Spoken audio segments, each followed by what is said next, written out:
Oke, assalamualaikum warahmatullahi wabarakatuh. Welcome back to my channelnya Santi Alfahar Family. Oke, sebelum saya menjelaskan tentang materi yang kelima itu mengenai kredit macet.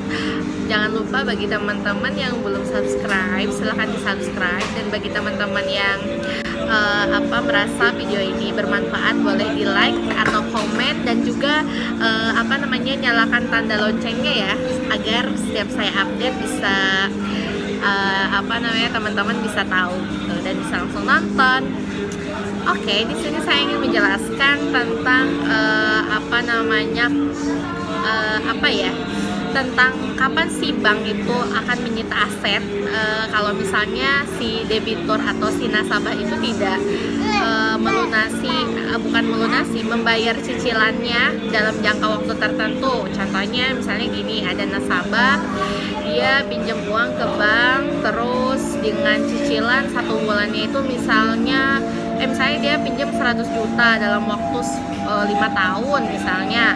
Setiap bulannya dia mengeluarkan contohnya itu misalnya 2 juta per bulan gitu kan.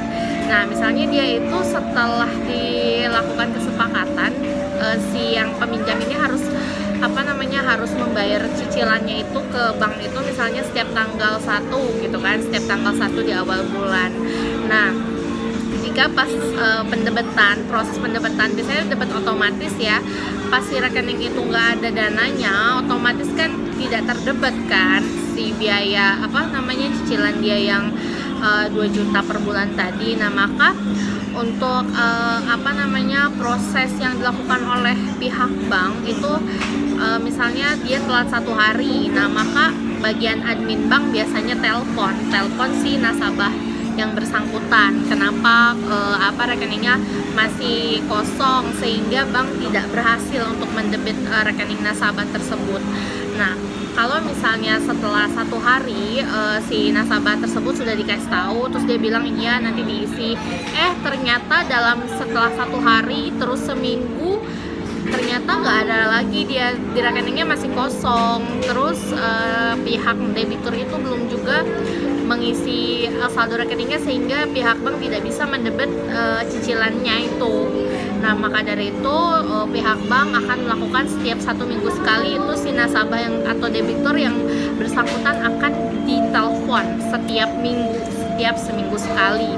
Nah, apabila setelah setiap seminggu sekali ditelepon terus nasabahnya bilang iya nanti saya isi, ternyata setelah dalam 1 bulan dia tidak juga mengisi rekeningnya, sehingga pihak bank tidak bisa mendebet cicilannya, maka akan ada selama 1 bulan itu akan mengirimkan surat. Jadi pihak bank akan mengirimkan surat 1 kali, lalu melalui telepon juga dilakukan dalam 1 minggu sekali ya. Jadi setelah 1 minggu sekali ditelepon, 1 bulan dia nggak bayar, akan ada namanya surat pertama atau surat keterlambatan seperti itu ya, surat kayak semacam surat teguran gitu ya. Nah, setelah itu misalnya setelah 1 bulan ternyata debitur itu tidak juga si saldonya tidak ada juga, jadi kan pihak bank tidak bisa mendebet si cicilan nasabah tersebut. Maka kalau dalam 1 bulan setelah dikasih surat peringatan nasabah tersebut belum juga mengisi saldonya, maka bukan surat peringatan tadi, yang pertama itu adalah seperti surat pertama gitu, surat kayak teguran gitu kan. Setelah itu baru kalau setelah 1 bulan dikasih surat teguran, nasabah tersebut atau debitur tersebut masih belum mengisi saldonya, maka akan diberikan surat peringatan. Nah, itu surat peringatan itu SP ya. Nah, jadi si SP ini merupakan surat peringatan yang termasuk dalam kategori teguran yang lebih keras ya dibanding yang surat pertama tadi. Nah, misalnya SP pertama itu kan diberikan kepada pihak debitur yang berisi penurunan status kredit menjadi bentuk kurang lancar. Jadi setelah itu kan dia kurang lancar kan, habis itu ternyata setelah 1 minggu si nasabah tersebut juga belum dibayar itu si cicilannya, belum diisi juga saldonya. Maka kalau setelah 1 minggu maka akan bank itu akan memberikan SP2. SP2 itu yang berisi penurunan status kredit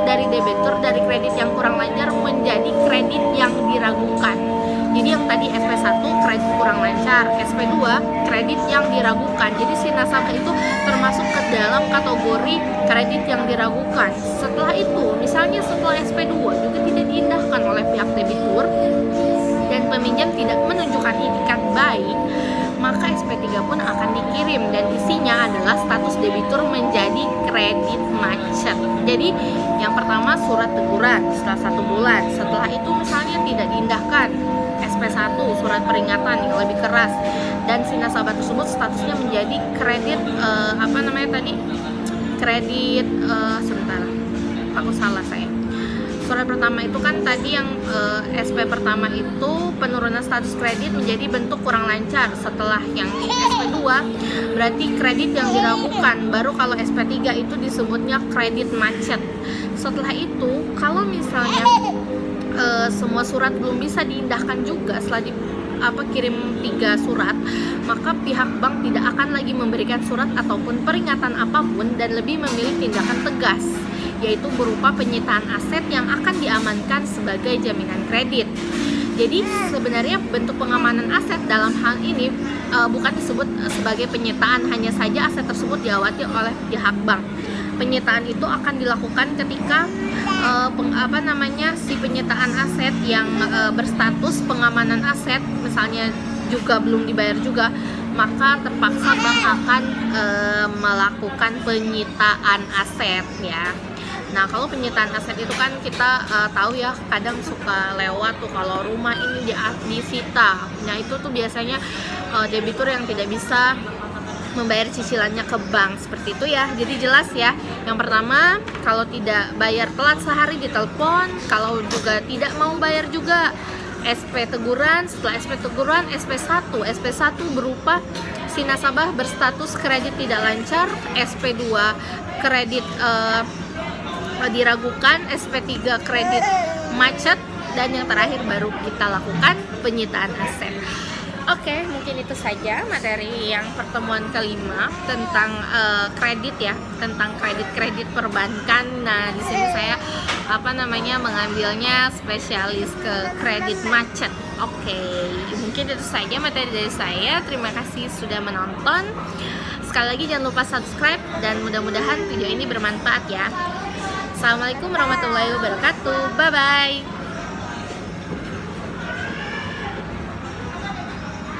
Muito bom.